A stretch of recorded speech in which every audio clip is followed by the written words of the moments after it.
ಆಡುವ ಮಕ್ಕಳಿಗೆ ಊಡುವ ತಾಯಂತೆ ಮಾಡಿದ ಕರ್ಮ ಬಳಿವಿಡಿದು ಪಿಡಿತಂದು ஊடுதலிಹುದು ಸರ್ವಜ್ಞ.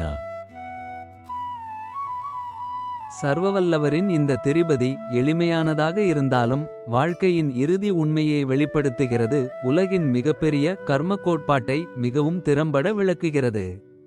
அதன் ஆழமான மற்றும் தத்துவ பகுப்பாய்வு இங்கே. ஒரு குழந்தை விளையாடும்போது பசியை மறந்துவிடுகிறது. விளையாட்டு கட்டத்தில் அது அதன் உடல் தேவைகளை அறிந்திருக்காது.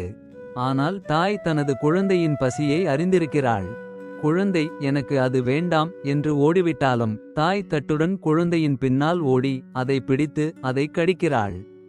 சர்வவல்லமையுள்ளவர் கர்மத்தை ஒரு தாயுடன் ஒப்பிட்டுள்ளார். இது மிகவும் விசித்திரமான மற்றும் அற்புதமான ஒப்பீடு. ஒரு தாய் தன் குழந்தையை விட்டு வெளியேறாமல் வழிநடத்துவது போல நாம் செய்த கர்மங்கள் அவளை விட்டு வெளியேறாமல் நம்மை பின்தொடர்கின்றன. இன்று நாம் ஒரு செயலை அது தர்மமாக இருந்தாலும் சரி அநீதியாக இருந்தாலும் சரி செய்கிறோம். காலம் செல்ல செல்ல அந்த செயலை நாம் மறந்துவிடலாம். ஆனால் கர்ம மறக்காது. நாம் விளையாட்டில் அதாவது வாழ்க்கையின் உலக இன்பங்களில் மூழ்கியிருக்கும் போது நாம் செய்த பழைய கர்மங்கள் சரியான நேரம் வரும்போது நம்மை தேடி வரும்.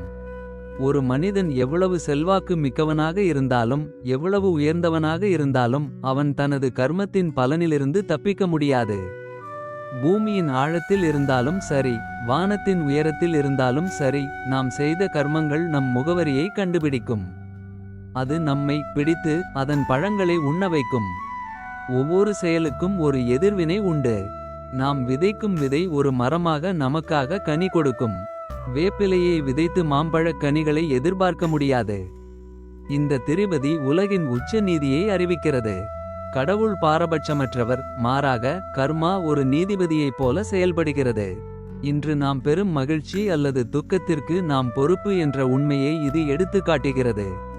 நான் செய்வதை யாரும் பார்ப்பதில்லை என்ற மாயையில் இருக்கும் ஒரு மனிதனுக்கு இது ஒரு எச்சரிக்கை மணி. இயற்கையின் விதிப்படி நமது ஒவ்வொரு அடியும் பதிவு செய்யப்படுகிறது. எல்லாம் அறிந்தவரின் இந்த வார்த்தைகள் வெறும் இலக்கியம் மட்டுமல்ல, அது வாழ்க்கையின் திசைகாட்டி.